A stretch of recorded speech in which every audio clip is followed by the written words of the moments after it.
I'm Camille Keaton, and I'm here with Count Jackula, and I'm I Spit on Your Grave, the original movie. All right, you see that look on my face? That is oh my god, I am talking to Camille Keaton and I'm trying to play it cool. Be cool. Yeah, just be cool. Everything's fine. Everything's fine, be cool. But all inside, I'm actually like...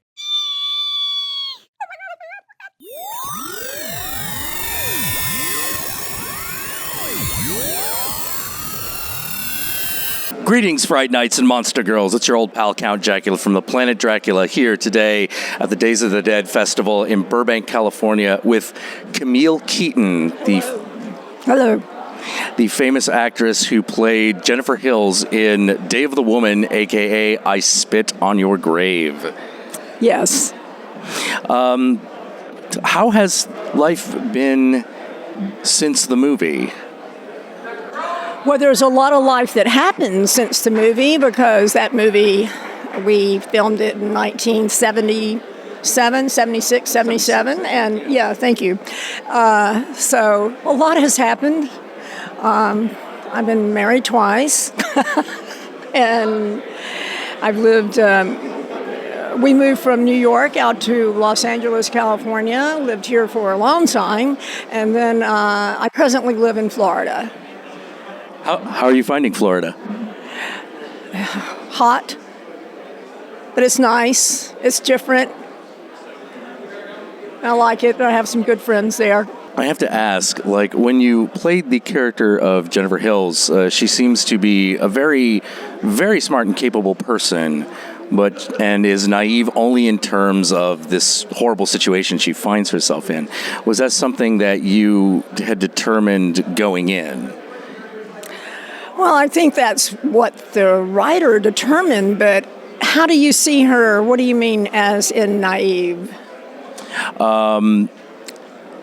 She seems to underestimate the potential nastiness of the four men that she runs into until, obviously, a certain point in the film. Yeah. Well, you go along in life and you stop to get gas and you don't really think of all those things. However, in a place like she was, which is in kind of a secluded area, you might give pause to that and think about it. After having done the film and seeing it, I do. She was just a girl going off to a place where she could concentrate on writing her book and with no worries about what could happen to her being an attractive woman alone in a secluded area. She had no fears. And as it turns out, maybe she didn't need to have any. She was quite capable, as we find out later in the movie. Yeah, the movie actually seems to have this kind of beautiful mythic quality to it. It seems to mirror a lot of the stories of goddesses who have descended into the underworld because of some injustice done to them. Was that something you noticed as well? At the time, no. And later? And not later either. You mention it, though. No, I really didn't see that. I thought she was, when I say capable, I mean she really had a lot there going on with her, I don't know how many women would really be able to do what she did in real life. It is hard to one-handedly put an axe in a man's back. Absolutely. I think they might do it in other ways, but that's what makes the movie. All the stuff in the motorboat, and I think a character or somebody in real life would just take a gun and shoot the person, and I think that has happened. And I think Amir, the writer, producer, director, he made reference many times to a girl that had been raped back east and had to go all out in defending herself and to convince the jury that these guys did this thing to her. I think she murdered one of her rapists. But at gunpoint, you know. Ooh. Yeah. Yeah. She did take a revenge. Wow. Yeah. It's not impossible that would happen. I just don't think it would be done in all those ways. Well, yeah. For the sake of cinema, it's one way. Let's get the people to watch this and then think about it later, you know. I remember when I was a young man, I had already seen the movie, but back in the days of the Lorena Bobbitt case, the movie came up again, and yeah, right. Yeah, Lorena Bobbitt. That was quite a story. It was. Google it if you haven't. That was there's a small recreation of the film in the real world in that story. We've also heard that you've done a legitimate sequel to I Spit on Your Grave. Yes, we have done a sequel. We filmed that in the fall, and I have a daughter in the movie, a very beautiful young lady. Her name is Jamie Benedette, and she does a magnificent job. And so I get to share some of those things with her. I don't get to do all the things that I did in the first one. And so it's really about her revenge and what has happened to her before that. And I think it's going to be quite good. It's in editing now, and I'm hoping I'll get to see some of it that's been edited before I leave.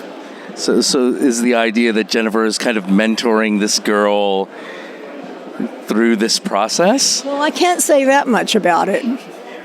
All right. I am looking forward to this. Yeah, we all are. I would like to ask one other question, although it is of a slightly risque nature, if you don't mind. You don't have to answer. But I am told, through rumor, mind you, that you took exception to the I Spit on Your Grave poster that was used, the famous one. Oh, you mean that one, Day of the Woman? No, not Day of the Woman, the I Spit on Your Grave. Oh, this poster here. Why did they say that? We're talking about this poster. There was a rumor that you took umbrage with this poster primarily because that was a model and not you. That is someone else. I just wondered why they didn't make the poster with me in it, and it was explained to me, and I thought, well, okay, all right, this is a while back, What was the reason? Well, the distributor wanted to make a poster, and it was he that, let's see, Bill Fine, Jerry Gross. They decided to make a new poster, and they came up with the title, I Spit on Your Grave. So it was really their doing, not Mayor's. So I couldn't really be mad at Mayor. But were you mad at the distributor? No, not really. I just wondered why. It's okay. This young lady, if she is who people say she is, went on to have an amazing career. And I'm not going to say who that could be. Yes, it's by rumor a very famous actress, but the thing of it is there's no actual confirmation of who it is. It's only Hollywood rumor at this point, and it will probably remain so. Start somewhere, right? Exactly, and if it's... I never got to do a poster for someone. That's surprising. It was interesting. Well, I hope that you got something out of this, that you got as much out of this as I did. Well, I hope that's true as well. I had a great time. It was great talking to you, and thank you very much.